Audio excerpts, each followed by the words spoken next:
champions. Can they now break the 100 barrier? 3 cheers, how the thirds leading trio had a week to remember, plus 92 goals nationwide. We rewind to Wembley 72, the last time Stoke's red and white half put a major trophy on the mantelpiece. And you cannot be serious. Could there really be a place in the Premier League for John Rudge and Port Vale? Well, so far in 97, Port Vale have defied the laws of modern football gravity. They're not rich, they're not fashionable, they certainly don't get big crowds, but another win here on Saturday, and they would enhance their chances of a place in the top 6. Well, a lot more from sunny Burslem coming up after all the rest of the news from Division 1.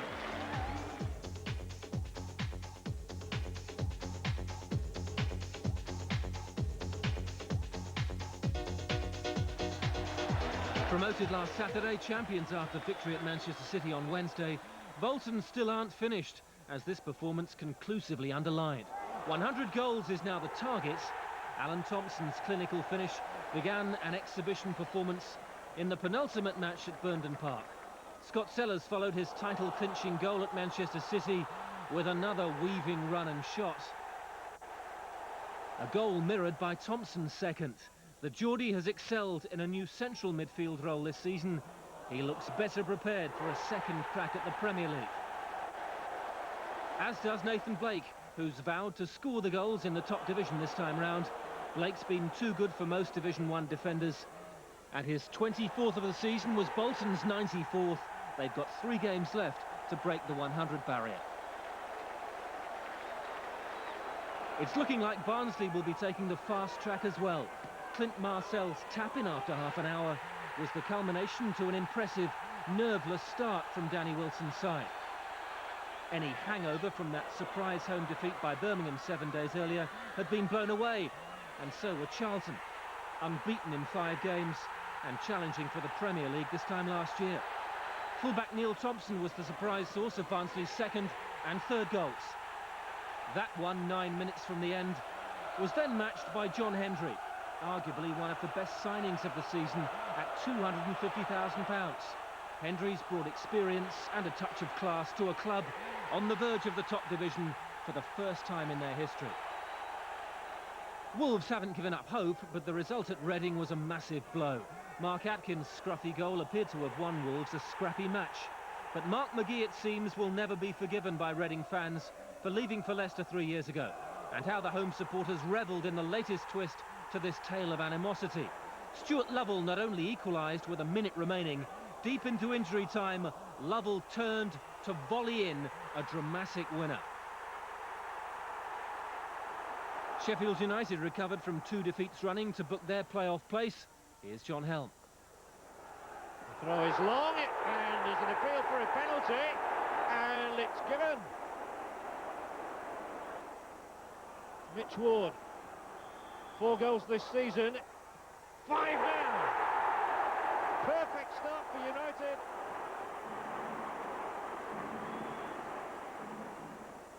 Again, Cachuro's done well, and Nielsen has got him streaking away here. 30 yards in which to go. Gordon's come across the cover. Ball is in for Whitehouse. Here comes Fjortoft, and that's 2-0. And what a start for Sheffield United. It's a clear blow, this one, for Crystal Palace and their aspirations of reaching the playoffs. Running out of matches now. Oh, and Fjortoft able to take it, and here's a third goal! David White! Right now, winning, and winning well, is ominously easy for Ipswich Town. Chris Swales tapped in his first ever Ipswich goal to cap the sort of neat and tidy move that stretched Swindon Town throughout. Mick Stockwell's busy, intelligent performance in midfield personified Ipswich's approach. One blow is the forthcoming suspension for striker James Scowcroft, hugely promising and much too clever and quick for Mark Robinson 20 minutes from the end. No doubt about the penalty, which was comfortably converted by Steve Sedgley. It all left the Swindon manager Steve McMahon questioning the attitude of his players once again. Their home form has kept them in Division 1, but even that has disintegrated now, and it was all so easy for Ipswich and their sub Nicholas Goodmanson.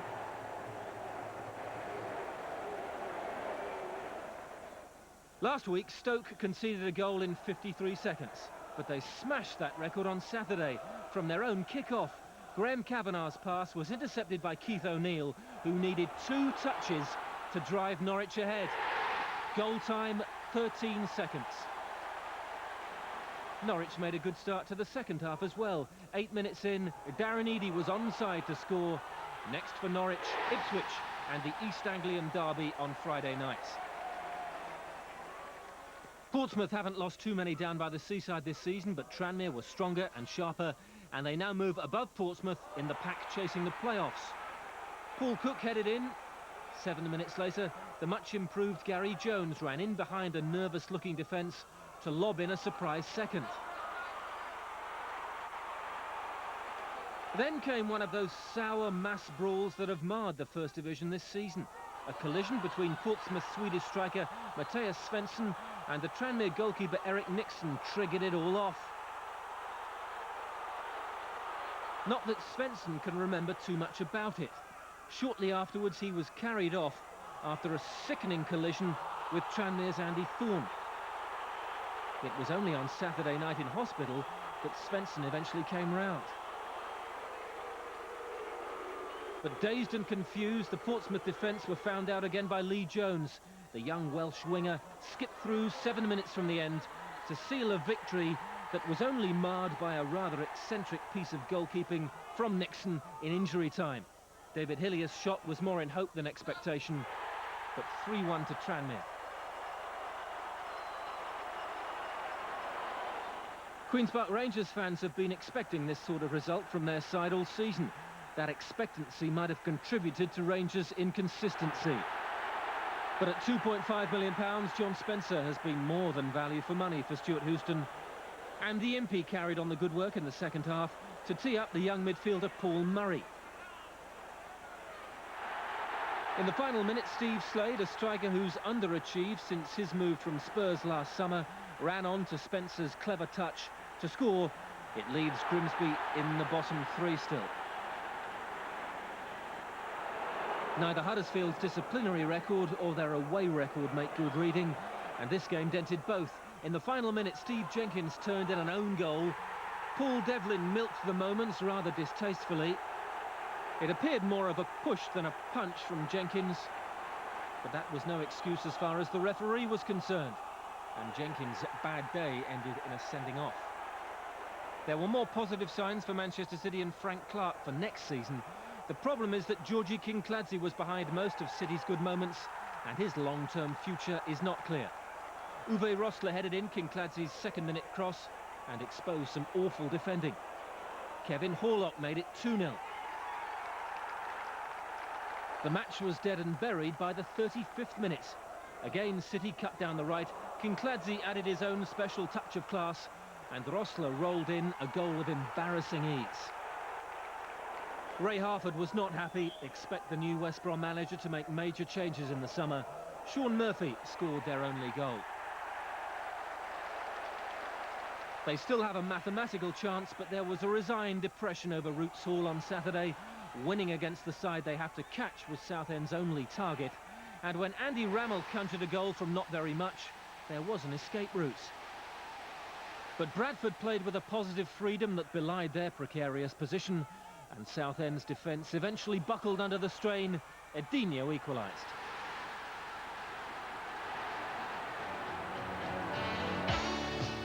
John Rudge has been Port Vale manager since December 1983. An achievement worthy of a Medal of Honour in its own right.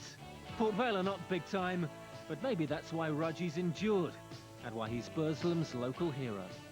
It's a very, very special place for me. We're very proud that we're bottom of the 4th division, and we've got in the position we are now. We've sold quite a number of players. The ground is improved tremendously. We're looking to try and improve it further. And the supporters have been absolutely magnificent for me. The guy's absolutely brilliant. He's worked miracles with absolutely nothing. He's the best we've got. He's the best we've ever had, the best we'll ever get. He's a good manager. Can't argue. He's done a lot for the club. He's brought us from 4th division right up into the first. So what more can you ask of him? So how good has he made Port Vale? Brilliant. Best team in the 1st division. People say we're unfashionable because we're between Manchester and Birmingham. Stoke City's always probably been regarded as the bigger club in the city, and we've always disputed that now, especially now we're on a level playing field for them. It's because Port Vale is not associated with the town. I think that's the problem. And people will still think sometimes it's near the seaside.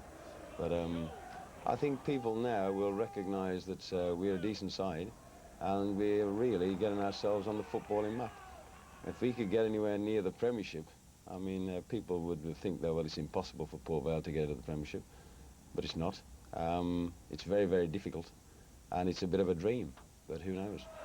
Rudge's era has not conquered the image problem Port Vale still contend with, but 3 promotions and an auto windscreen shield amount to the best spell in the club's history, all built on old-fashioned hard work. There's been no trendy sugar daddy. There's been no checkbook management. Don't let people kid you that I've been here for 17 years, is that I haven't been a match away from the sack. And there's no doubt about that, I have, on 2 or 3 occasions. Like Howard Kendall, Alex Ferguson, we'd all go through those periods.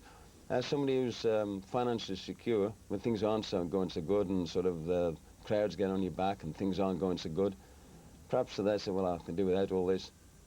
And, you know, but when you've got to keep paying the mortgage, that keeps you going as well. Certainly few managers have made so little go such a long way. Every season he's been at the club, Rudge has been forced to sell 1 or more of his better players. In October, the chairman threatened to close the club because of lack of support. But Rudge and his current low-budget side have bonded superbly and outshone richer, stronger squads to put Port Vale within reach of the unthinkable: promotion to the Premier League. The Vale are going up, and now you're going to believe us, and now you're going to believe us, now you're going to believe us! What's going to happen now for the rest of the season? Get in the playoffs. And then? And then we'll be in the Premiership, at the big clubs of Man United. Do you think this little lad's going to be seeing Premier League football? Yeah, definitely, aren't we? What do we sing? Come on, Vale. Come on, Vale. You know what they're going to say if you do get promotion, don't you? They're going to say, you're going to come straight back down. Well, so what?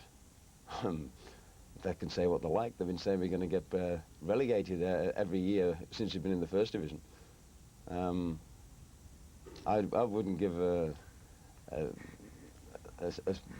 tot for that. I mean, if we get there, I mean, that would be just some achievement in itself. I wouldn't be bothered at all what they were going to say, what they're going to do. Crowds still aren't great. On a sparkling day, just over 8,000 turned up for a match Rudge knew his side had to win. In the first half, they were edgy, apart from Tony Naylor, or the pint-sized assassin, as Rudge calls him. But Oldham Athletics' need was just as great. In stoppage time, Sean Garnett jumped to head in. After 4 wins running, the manager had expected better, and there had to be an improvement. You stay there! 20 minutes from the end came the big break in the powerhouse frame of Lee Mills, rejected by Derby County and Wolves, but now in the best form of his career. Fearless determination inspired Mills to his 8th goal in the last 7 games. Yet it wasn't to be the decisive moments. Oldham were livid about a handball in the move before Mills had scored, and that sense of injustice propelled the bottom 3 side forward. Lee Duxbury's goal arrived with 8 minutes remaining. But there's clearly a spirit about Port Vale that can cope with such setbacks. And Naylor's late show suggests this most unlikely story could have a happy ending.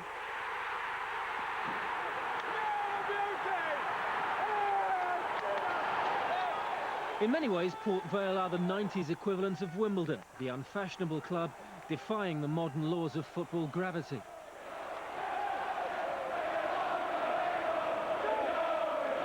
They aren't in the Premier League yet, of course, but 5 points from 9 will almost certainly be enough to secure a top 6 place and extend Port Vale's season into mid-May. And they've already made most of their supporters delirious. They'll finish above Stoke City. That's who they'll play next week in a Potteries derby one half of the city just can't wait for. John Rudge, at the end, when your goal went in, I've seen a few happy managers, but he was absolutely unbelievably happy. Not half as happy as I was, believe me. But, well, I mean, he's done great for the club, you know, so obviously, he's, you know, that's what he wants, to be involved in the playoffs, just like the rest of us. We've got a great chance now getting those 3 points, of getting in the top 6. I mean, we'll never have a better chance, and let's just see whether we can just keep our nerve, keep our feet on the ground, and keep working as hard as they've done the players, and see whether we could just manage it. Bolton are champions. Barnsley need 9 points from 15 to clinch that second automatic promotion place. More bad news for Wolves on Monday was the fine they received with Bolton after a mass brawl in January. Southend's draw with Bradford means the bottom 4 places stay the same, but Bradford are now 3 points clear of Grimsby and Oldham, who both lost. Huddersfield, Oxford, Swindon and West Brom were also beaten.